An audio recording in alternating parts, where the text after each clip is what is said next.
I mean, 30 days goes by. I need to see something happening. If I can't roll up and out, I'm not going to hold on to it for another 27 days or whatever the case is, right? So we need to see movement happening. This is the How to Trade Stocks and Options podcast, brought to you by 10MinuteStockTrader.com, where we cover finance, stocks, options, entrepreneurship, education, and money. And here's your host, voted one of the top 100 people in finance, Christopher Ewell. If you're looking to create a bulletproof trading plan, then you need to get the Bullish Power Cheat Sheet. This holds the secrets that you've been looking for. You can get it completely for free at 10MinuteStockTrader.com. Be sure to like, subscribe, and watch all of our past episodes. Good afternoon, traders. Quick reminder, we are closed. Actually, I need to update this a little bit until June 20th. On June 20th, we will reopen. Next week, go on vacation.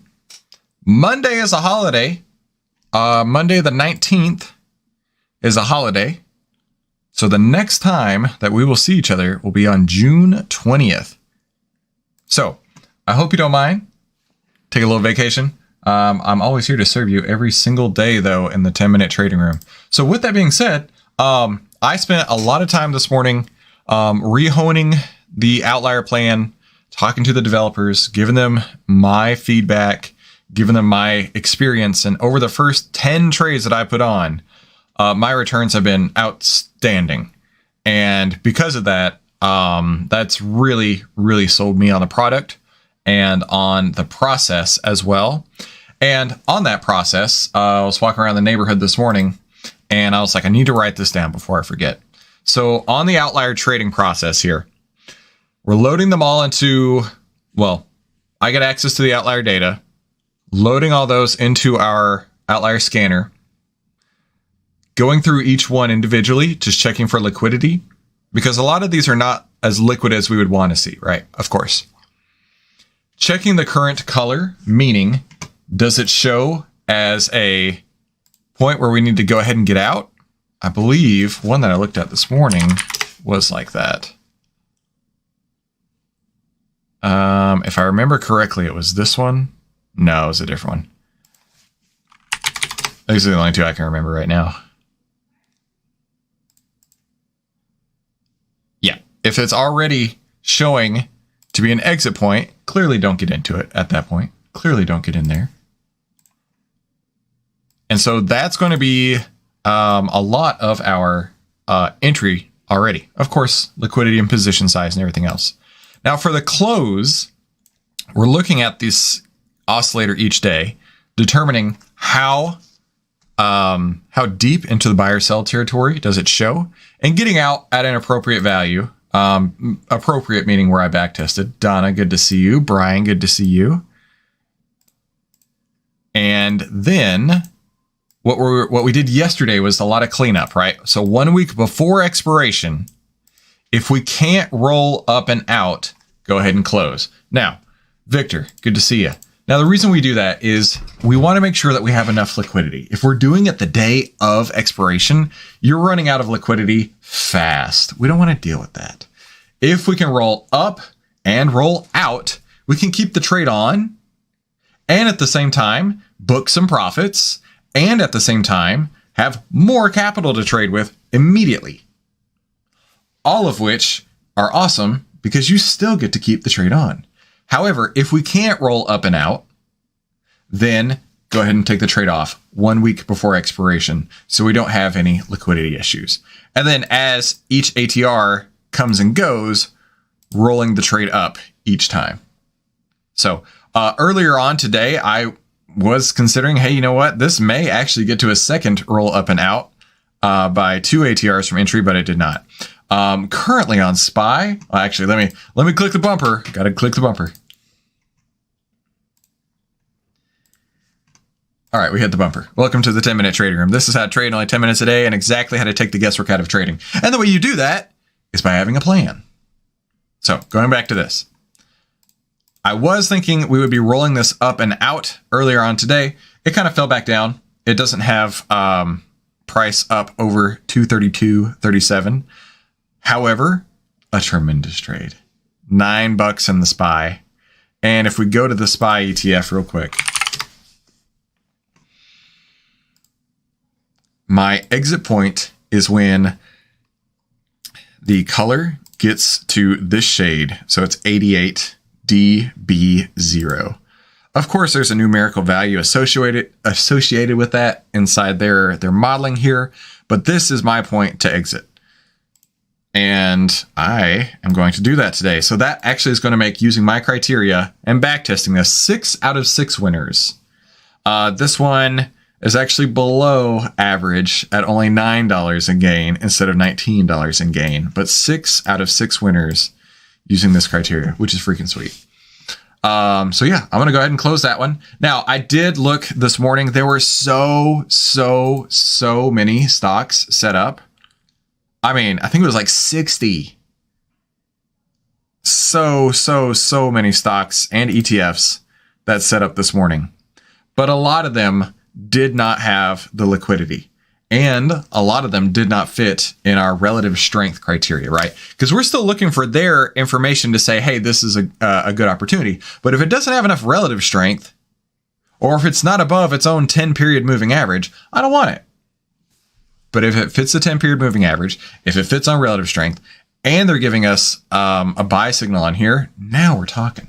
So we're blending these two pieces together to come up with some tremendous results. All right, let me go ahead and close it. And I will do it on my other screen in the business account. So this is the SPY June 30th, 420 calls, which we rolled up from the 415s, if you remember. And Victor, I don't know if you put on the trade. I hope you did, because this should have been a little bit profitable at least. All right, so it says I could get filled at 1180. Let's try 12 just for fun. Let's see what happens. All right, not filled at 12. Let's do 1180. See if I can get filled. Oh, it's going down fast. 1170, 1160. All right, we'll let that work for a minute at 1175. Oh, it's gone. It's already gone. Fill at 1175. All right, closed. SPY at 1175. Right there. Right about 430. $9 out of that one. A tremendous trade. All right, so let me do the math real quick because I rolled this up and out like I said. I got filled to close at 1175. So my results on this one, 1175 to close. This gives me a result of 53% return. 53% return on SPY. And this is where I'm at right now. 21% on the year on 21 trades. And realistically, that only came in the last couple of weeks. Not at all upset about that. So super stoked. And this is the reason why I'm going to continue to do this. I hope you don't mind. And I hope that you are liking these trades as well.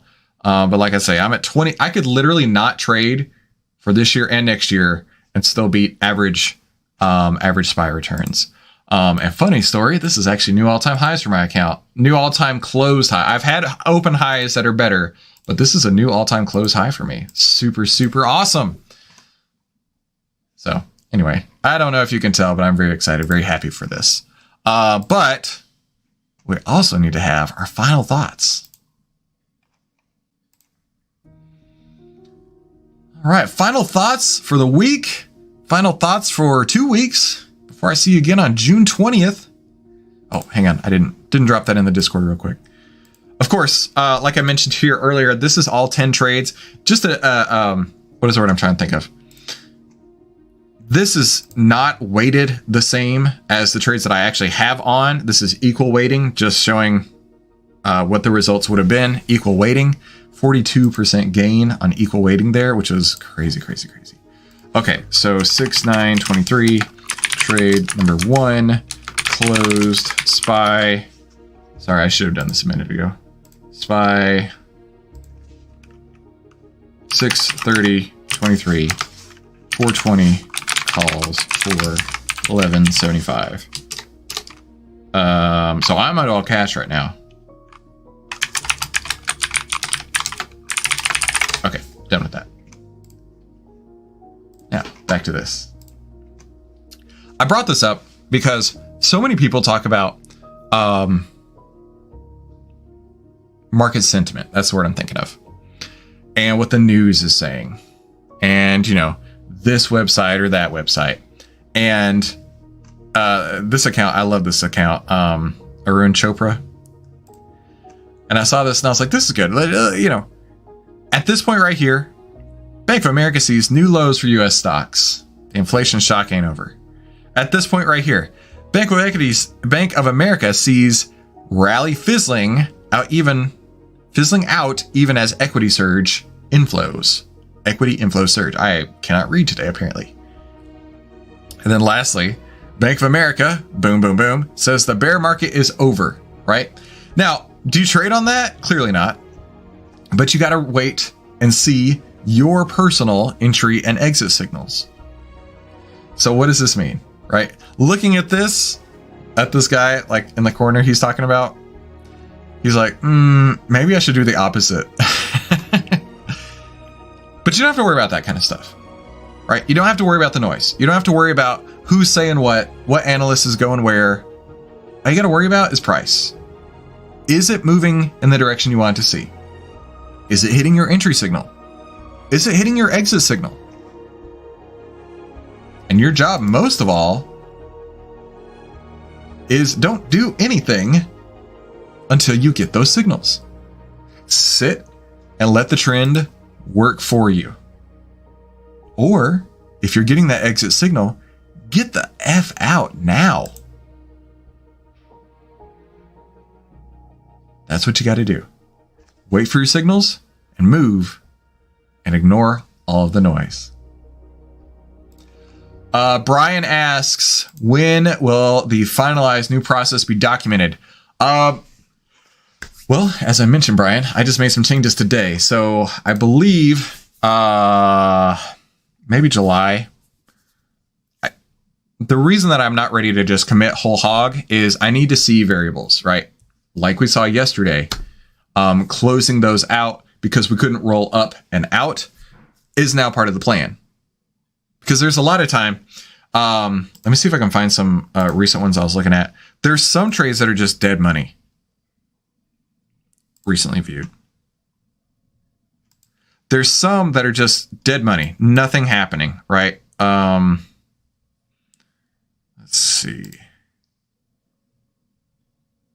Like this one, this is a great example. 30 days. 30 days goes by, and while it was a loser, it was only 12 cents. Right? I mean, 30 days goes by, I need to see something happening. If I can't roll up and out, I'm not going to hold on to it for another 27 days or whatever the case is, right? So we need to see movement happening. Or like this one, right? 89 cents over 25 days. If I can't roll up and out, it's not got enough movement to it in order to keep it on. And that was something I needed to work through and see so I could document a process with that, because everything needs to be rules-based, as you know. And we're getting really close to that point. I do think, talking to Jorn, also talking to my friend Michael Moth, we might be changing up position sizing a little bit on these because the risk is a little bit less defined. And because the risk is a little bit less defined, I don't want to be over risking anything. So might be changing up position sizing a little bit on that, but that's okay. So Brian, great question. Okay, so final reminder, as you could have definitely not noticed from the bottom of the screen, we will be closed until Tuesday, June 20th. Next week, I'm out on the beach. Monday, the market is closed. Monday, the 19th, the market is closed. Otherwise, I'll see you right back here Tuesday, June 20th at 3:15 Eastern time, like usual. Have a fantastic day. Have a fantastic week. And I have no trades on right now. So unless something's on your mind, we don't have to even text each other on Discord. But if you do, I'll be there for you. Have a fantastic week. And I'll see you right back again on June 20th. Talk soon. Hey, by the way, don't forget, you need to get the Bullish Power cheat sheet. And it's totally free over at 10minutestocktrader.com.